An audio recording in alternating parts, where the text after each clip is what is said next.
Bukan saya tidak mau menjawab, karena jawaban itu tidak mungkin satu kalimat. Dan ingat, follower 255.000 ini. Jadi tidak mungkin saya jawab satu persatu. Silakan bertanya. Tidak dijawab, jangan kecewa.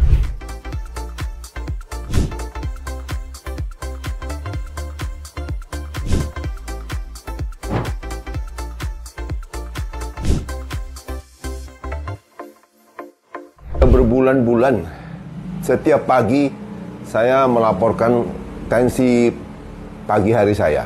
Tentunya bagus, 120, 80 atau bahkan sedikit lebih rendah.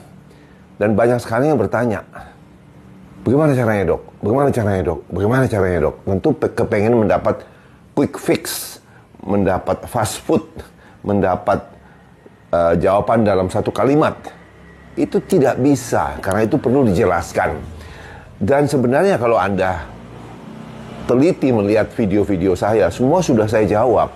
Video saya sudah tertera dengan gamblang bahwa tensi Anda itu menggambarkan kondisi tubuh Anda, salah satu parameternya, kesehatan Anda, ya. Dan itu sudah jelas berdasarkan lifestyle, gaya hidup Anda. Dan gaya hidup sudah saya jelaskan lagi. Diet, exercise, sleep, stress management, ya. Jadi dietnya tentu apa yang Anda makan jangan sembarang, sampah-sampah dimakan. Exercise harus ada. Ada dua macam, aerobik sama latihan beban. Tidur 7-8 jam malam.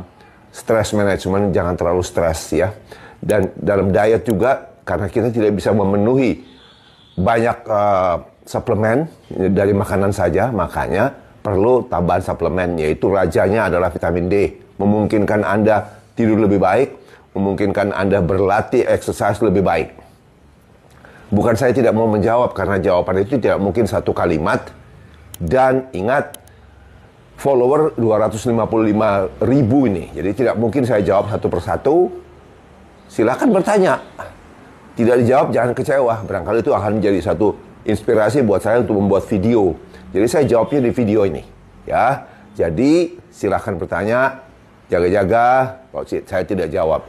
Follower 255k, kalau saya jawab minta dijawab semua, saya tidak makan, tidak tidur, tidak hidup. Coba renungkan. Semua info sudah diberikan secara gratis. Kalau masih minta diterangkan satu persatu, silahkan ke praktek dan biasakan konsultasi ke dokter untuk pencegahan. Jangan cuma ke dokter karena sakit, terus minta obat, dan tidak sembuh-sembuh juga.